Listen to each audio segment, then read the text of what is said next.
Assalamualaikum warahmatullahi wabarakatuh.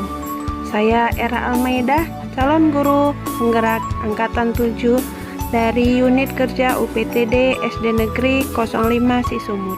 Saya akan merefleksi diri saya melalui 3 pertanyaan berikut. Yang pertama, apa yang saya percaya tentang murid dan pembelajaran di kelas sebelum saya mempelajari modul 1.1? Yang kedua, apakah yang berubah dari pemikiran atau perilaku saya setelah mempelajari modul ini? Yang ketiga, apa yang dapat segera saya terapkan lebih baik agar kelas saya mencerminkan pemikiran Ki Hajar Dewantoro? Saya percaya tentang murid dan pembelajaran di kelas sebelum saya mempelajari modul 1.1 bahwa guru mendominasi pembelajaran atau teacher center. Dalam pembelajaran, saya terlalu banyak berceramah dan siswa hanya duduk, diam, mendengarkan. Yang kedua, pembelajaran terfokus pada ketercapaian materi dan KKM, atau mengutamakan aspek kognitif anak saja.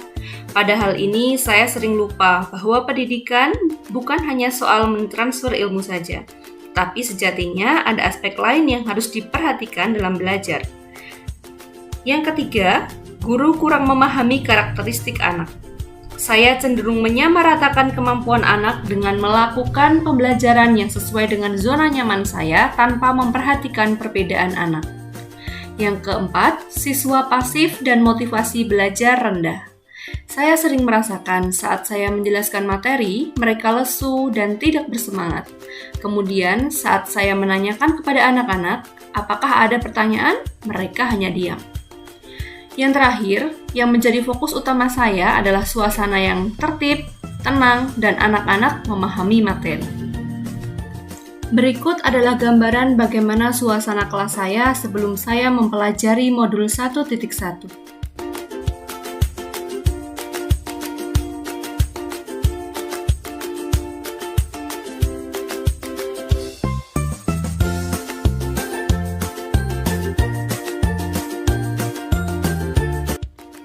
Setelah saya mempelajari modul 1.1 yang berubah dari pemikiran atau perilaku saya, antara lain, yang pertama merubah pemikiran bahwa guru bukan satu-satunya sumber belajar. Apapun yang ada di sekitar kita bisa digunakan sebagai sumber belajar anak. Anak bebas memilih sumber apa dan dari mana yang akan mereka gunakan untuk belajar. Tugas guru adalah menuntun, mengarahkan mana yang baik dan yang tidak baik. Yang kedua, pembelajaran menjadi berpusat pada anak. Dengan aktivitas pembelajaran yang berpusat pada anak akan menjadi lebih aktif karena terlibat dalam proses pembelajaran sehingga mereka dapat mengkonstruksi pengetahuannya.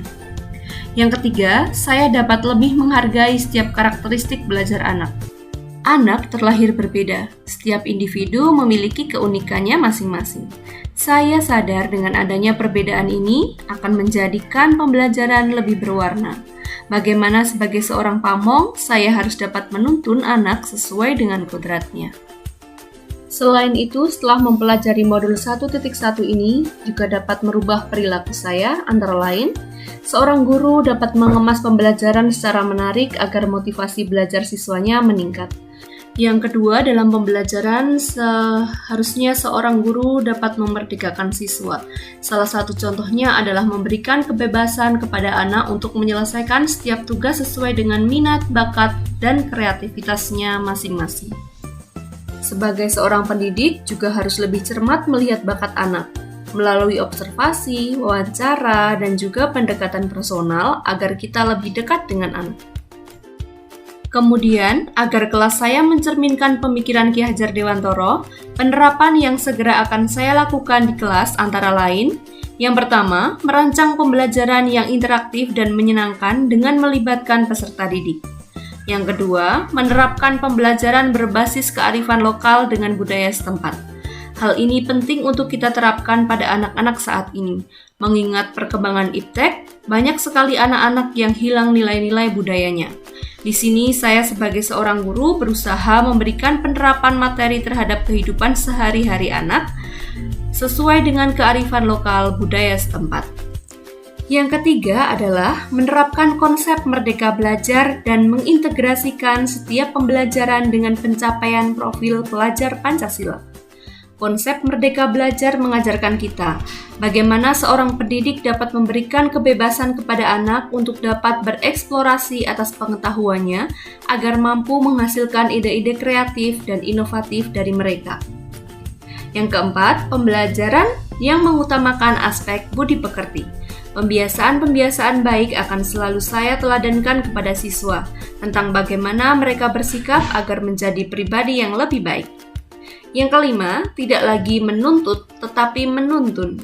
Kita sebagai guru berperan sebagai among. Dalam penerapannya di kelas, sesuai dengan pengajaran dan pendidikan dari Ki Hajar Dewantara, kita dapat menerapkan pola asih, asuh, dan asah. Yang terakhir, pembelajaran yang sesuai dengan kodrat alam dan zaman, sesuai dengan pemikiran Ki Hajar Dewantara bahwa kodrat anak adalah bermain. Dan saya akan mengintegrasikan permainan dalam pembelajaran agar suasana kelas menjadi menyenangkan. Kesimpulan yang dapat saya sampaikan yaitu, dasar-dasar pemikiran dari Ki Hajar Dewantara harus segera kita terapkan dalam proses pembelajaran di kelas ataupun di sekolah. Di antaranya, pendidikan adalah menuntun anak sesuai dengan minat dan bakatnya. Pendidikan bukan hanya ilmu akademis saja, namun perlu penanaman budi pekerti yang baik. Kemudian pendidikan sejatinya adalah berhamba pada sang anak. Demikianlah pemaparan saya tentang koneksi antar materi pemikiran filosofis Ki Hajar Dewantara. Mohon maaf apabila ada salah-salah kata dalam penyampaian. Salam dan bahagia. Wassalamualaikum warahmatullahi wabarakatuh.